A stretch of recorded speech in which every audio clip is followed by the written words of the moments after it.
শ্মশান ঘাটের বাজি। শীতকালের রাত, চারদিকে কনকনে ঠান্ডা। ঘড়িতে তখন রাত প্রায় 1টা। গ্রামের প্রান্তে পুরনো একটা বটগাছের তলায় বসে গল্প করছে দুই বন্ধু, সুমন আর শামীম। তাদের আলোচনার বিষয়বস্তু একটাই, ভূতের ভয়। জানিস শামীম, সুমন ফিসফিস করে বলল, এই যে সামনেই শ্মশান ঘাটটা দেখছিস, লোকে বলে রাতের বেলা ওখানে নাকি ভয়ঙ্কর সব কাণ্ড ঘটে।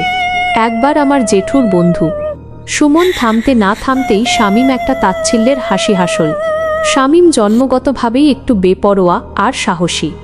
দূর, তোরা খালি কথায় কথায় ভয় পাস। ভূতের ভয় ওসব কিছু না, সব মনের ভুল। আমি তোকে বলছি, ওসব নিছক গল্প। বিশ্বাস হচ্ছে না?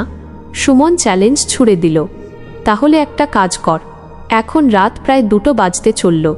যদি এতই সাহস থাকে তাহলে যা, ওই শ্মশান ঘাটের ঠিক মাঝখান থেকে এক মুঠো মাটি নিয়ে আয়। শামীমের চোখে মুহূর্তেই একটা জেদ জ্বলে উঠল। ঠিক আছে, তাই হবে, কিন্তু বাজি কত টাকার? সুমন পকেট হাতড়ে যা পেল সবটা বার করে বলল, এই নে যা আছে, মোট 500 টাকা। যদি মাটি আনতে পারিস, এই 500 টাকা তোর। আর যদি ফিরে আসিস, তাহলে মানবী যে ভূতের ভয় সত্যি। শামীম হাসল। Deal final. 500 টাকার নোটটা পকেটে পুরে শামীম টর্চটা হাতে নিল এবং শ্মশানের দিকে পা বাড়াল। পরিবেশ নিস্তব্ধ। ঝিঁঝি পোকার একটানা ডাক আর দূরে শেয়ালের হাঁক ছাড়া আর কোনো শব্দ নেই। শ্মশানের প্রবেশপথে পৌঁছে শামীমের বুকটা একটু কেঁপে উঠল, কিন্তু সে তা পাত্তা দিল না। চারদিকে পোড়া কাঠের স্তূপ, ছাই আর কিছু পুরনো ভাঙা হাঁড়ি কলসি পড়ে আছে। একটা গা ছমছমে গন্ধ। শামীম দ্রুত পায়ে শ্মশানের মাঝামাঝি একটা জায়গায় পৌঁছাল। হাঁটু মুড়ে বসে সে এক মুঠো মাটি তোলার জন্য যেই হাত বাড়িয়েছে, ঠিক তখনই পিছন থেকে একটা খুব পরিচিত কণ্ঠস্বর ভেসে এল।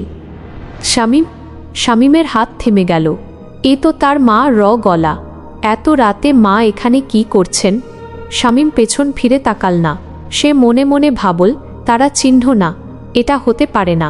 মা কোনোদিনও এত রাতে এই শ্মশানে আসবেন না। এটা নিশ্চয়ই কোনো ভূতের চাল। সে আবার মাটি তোলার চেষ্টা করল।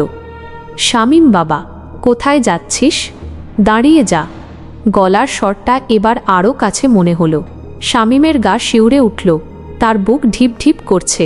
সে চোখ বন্ধ করে নিজেকে শান্ত করার চেষ্টা করল এবং জোর করে মাটির দিকে হাত বাড়াল।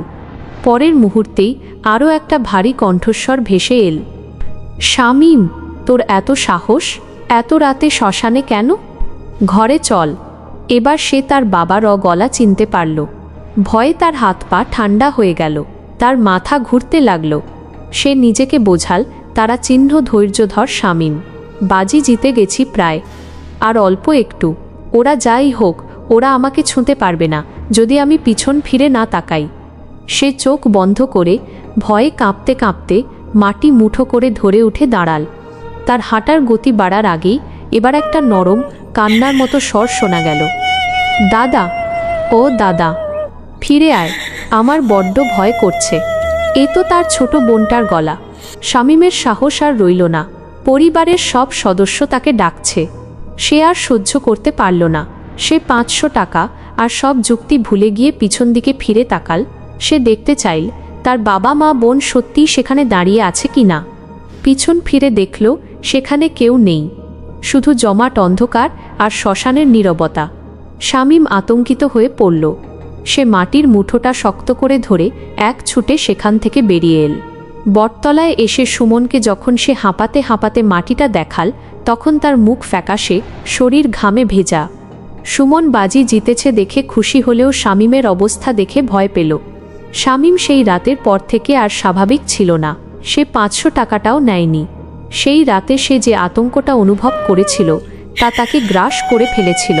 পরের কিছুদিন সে চুপচাপ, ভীতু আর অসুস্থ হয়ে থাকল। মাঝে মাঝেই সে চমকে উঠত, যেন কেউ তাকে পেছন থেকে ডাকছে। জ্বর, অকারণে ভয় পাওয়া এবং রাতে দুঃস্বপ্ন দেখা তার নিত্যসঙ্গী হয়ে গেল।